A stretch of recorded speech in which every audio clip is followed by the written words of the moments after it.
Choreographer Johnny మాస్టర్ను 4 రోజులు కస్టడీకి అనుమతిస్తూ రంగారెడ్డి న్యాయస్థానం అనుమతి ఇచ్చింది. చెంచల్గూడ జైల్లో ఉన్న జానీని పోలీసులు అదుపులోకి తీసుకుని 4 రోజుల పాటు ప్రశ్నించబోతున్నారు.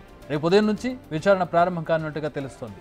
అలానే జానీ బెయిల్ పిటిషన్పై విచారణను కోర్టు సోమవారానికి వాయిదా వేసింది.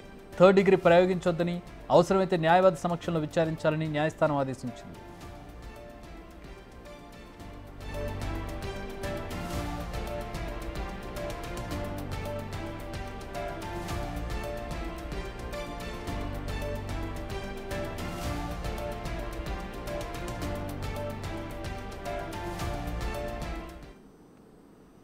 ఎట్టకేలకు 4 రోజుల జ్యుడిషియల్ కస్టడీకి ఇస్తుంది. ప్రస్తుతం ఇంట్రాగేట్ చేయబోతున్నారు జానీ మాస్టర్. దీనికి సంబంధించి మరిన్ని వివరాలు మా ప్రతినిధి రాణా జాయిన్ అవుతున్నారు అందించడానికి. రాణా, ఎట్లాంటి షరతులు పెట్టింది కోర్టు ఇంట్రాగేషన్ సమయంలో?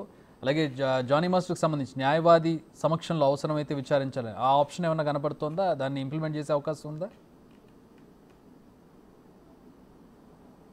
ఆబ్వియస్గా నిన్న జరిగినటువంటి వాదనలో కూడా ఈ అంశం అనేది ప్రస్తుతంగా కూడా వచ్చినటువంటి పరిస్థితి. ఎందుకంటే అక్యూజ్డ్ని తీసుకొస్తున్నారు కాబట్టి సమ్ టైమ్స్ కొన్ని కేసుల్లో ఈ పోక్సో కానీ ఇతర కేసుల్లో నేరం ఒప్పించడానికి ఇతర రాష్ట్రాల్లో కొంతమంది అక్యూజ్డ్ మీద బలప్రయోగం చేసినటువంటి సందర్భాలు కూడా ఉన్నాయి. ఈ అంశాలను కూడా వారు తెరపైకి తీసుకొచ్చారు.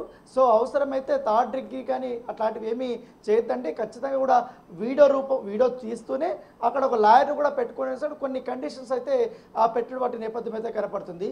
దానితో పాటు ఏదైతే జానీ మాస్టర్కి ఈ 4 రోజులకు సంబంధించినటువంటి కస్టడీ విషయం జరుగుతున్నప్పుడే మరొక పిటిషన్ కూడా అక్కడ వేయడం జరిగింది. గత 2 రోజుల నుంచి కూడా దానిపైన వాయిదాలు పడుతుంది. ఎట్టకేలకు అది బెయిల్ పిటిషన్ పైన మరొక సోమవారానికి వాయిదా పడినటువంటి నేపథ్యం కాబట్టి సో బెయిల్ పిటిషన్ అనేది ఇప్పుడు ప్రస్తుతానికి పెండింగ్లో ఉంది. ఈ కస్టడీ పిటిషన్ అనేది చాలా కీలకమైనటువంటి అంశాలతో కూడుకున్నది. ఎందుకంటే ఆయన కస్టడీలోకి వస్తే కానీ పోలీసులు పూర్తి స్థాయిలో విచారించడానికి అవకాశం ఉండదు. ఎందుకంటే ఇప్పుడు ఆల్రెడీ విక్టిమ్ పెట్టిన తర్వాత కేసు అనేక రకాలుగా కూడా పోలీసులు కొన్ని ఆధారాలను కూడా సేకరించారు, కొంతమందిని విచారించారు.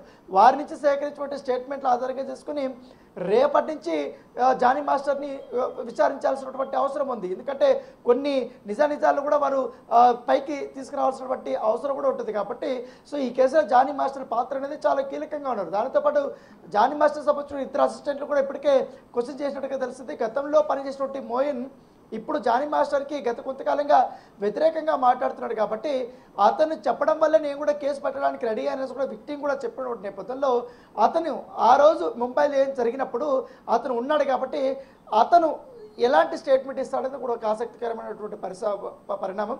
దానితో పాటు ఇప్పుడు ఈ జానీ మాస్టర్ సంబంధించిన వైపు సుమలత కూడా కొన్ని అలిగేషన్స్ చేస్తూ కొన్ని ఆధారాలు కూడా పోలీసులకి విక్టిమ్కి సంబంధించినటువంటి విషయంలో ఆమె సమర్పించినటువంటిగా తెలుస్తుంది. దానిపైన కూడా వారు విచారించబోతున్నట్టుగా మనకు సమాచారం ఉంది. ఇవాళ 12 గంటలకి నుంచి స్టార్ట్ అయింది.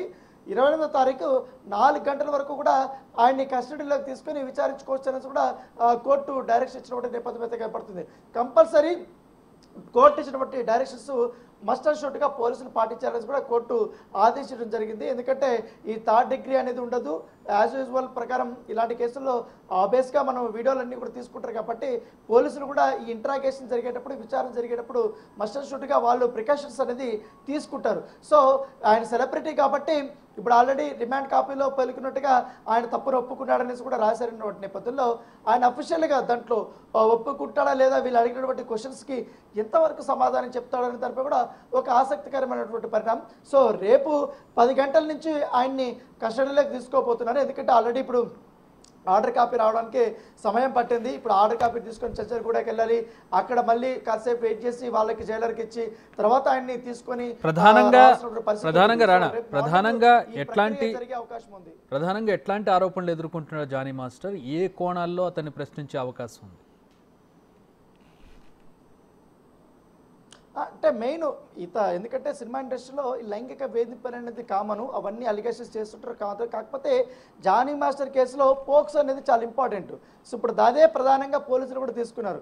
ఎందుకంటే విక్టిమ్ చెప్తుంది నాకు 16 సంవత్సరాలు ఉన్నప్పుడు ముంబైలో నా పైన అఘాయిత్యం చేశాడనేది కూడా ఆమె ప్రస్తుతంగా చెప్పింది. కాబట్టి ఈ అంశాన్ని నిజమా కాదని వాళ్ళు తేల్చాల్సింది రేపు పోలీసులు విచారణలో అవన్నీ కూడా తెల్లమవుతుంది. సో ఆ పాయింట్ని వీళ్ళు ఎప్పుడు వెళ్ళారు? ఎందుకంటే విక్టిమ్ మాత్రం తను వాళ్ళు ఏ మేనేజర్ సూపర్వైజర్ నాకు ఫోన్ చేశారో గుర్తులేదు, ఏ హోటల్కి తీసుకెళ్లేదు గుర్తులేదు, ఆ ఏరియా అంతా నాకు కొత్త, వాళ్ళు ఎక్కడ దిగారో నేను కూడా అక్కడే దిగాను అనేది కూడా ఆమె చెప్తున్నటువంటి వర్షన్. సో ఇది ఎప్పుడు జరిగే 6 సంవత్సరాలు కాబట్టి ఈ 6 సంవత్సరాలకు సంబంధించిన గతంలో ఆ డేటా ఇప్పుడు ఆమె చెప్తున్నట్టు ఆ హోటల్ ఉంటుందా లేదా అది ఒకటి ఉంటుంది. తర్వాత వాళ్ళ రికార్డుల్లో అది మెయింటైన్ చేస్తారా లేదా అనేది ఒకటి చూసుకోవాల్సి ఉంటుంది. సో చాలా కాంప్లికేషన్స్ ఉన్నాయి కాబట్టి పోలీసులు అదేవిధంగా ఆమె చెప్తున్నట్టు అలిగేషన్స్ అన్నీ కూడా జానీ మాస్టర్ ముందు పెట్టి ఆ క్వశ్చన్స్ అడిగే అవకాశం ఉంది. ఇది ఏంటి, ఇది ఎప్పుడు ఉంది, దాంతోపాటు పలుమార్లు అత్యాచారం చేశాడు. అంతే, అదొక్కసారే కాకుండా పలుమార్లు దానితో పాటు బెదిరించి, అంటే నాకు ఇష్టం లేకపోయినా కూడా ఆయన కావాలనే హెల్త్ బాగాలేనప్పుడు కూడా పిలిపించుకొని మరి నన్ను అఘాయిత్యం చేశాడని కూడా ఆమె చెప్తున్న నేపథ్యంలో దాని తగ్గట్టు కొన్ని ఆడియోలు కూడా నా దగ్గర ఉన్నాయంటూ కూడా ఆ విక్టిమ్ చెప్పింది, అవి కూడా సబ్మిట్ చేసింది. దాంతోపాటు ఈ విక్టిమ్ ఎవరైతున్నారో విక్టిమ్ జానీ మాస్టర్ ఇద్దరు కలిసి ఉన్నారు, వాళ్ళిద్దరికీ మంచి సాన్నిహిత్యం ఉంది, వాళ్ళిద్దరూ మ్యూచువల్గా ఉన్నారు. కానీ ఈ మధ్య కాలంలో ప్రొఫెషనల్ వర్క్ ఏంటంటే ఈ కొరియోగ్రఫీ విషయంలో అక్కడక్కడ కొన్ని మనస్పర్ధల వల్ల అది చిన్న గాలివాననే ఇంత స్టేజ్ తీసుకొచ్చింది అనేది కూడా కొంతమంది సన్నిహితులు కూడా చెప్తున్నారు. ఎందుకంటే వాళ్ళిద్దరు కూడా చాలా బాగానే ఉన్నారు. ఎందుకంటే సెట్లోకి వచ్చిన తర్వాత ఆటోమేటిక్గా ఆ ప్రొఫెషనల్ ఆ యొక్క ఇవి ఎంత పని ఎంత చూపెట్టాలి కాబట్టి అప్పుడు కొంచెం అగ్రెసివ్గానే మాస్టర్ ఉంటారు, ఒక మాట అంటారు, తిడుతుంటారు, అందరినీ అది కామన్ థింగ్ అనేది కొంతమంది చెప్తున్నారు. మరోవైపు ఈ వివాదం అలా జరుగుతుంటే మన ఏకంగా పుష్పకి సంబంధించినటువంటి ప్రొడ్యూసర్ ఏకంగా ఒక స్టేట్మెంట్ ఇవ్వాల్సి వచ్చింది. ఎందుకంటే ఇదంతా వాళ్ళిద్దరిది వ్యక్తిగతమైనటువంటి వ్యవహారము, ఈ సినిమాకి కానీ ఈ హీరోకి కానీ ఎటువంటి సంబంధం లేదు. మాకే 2 రోజుల ముందు ఆయన సినిమా షూటింగ్లో పాల్గొనాల్సి ఉంది, ఎందుకంటే ఐటమ్ సాంగ్ కూడా చేయాల్సి ఉంది.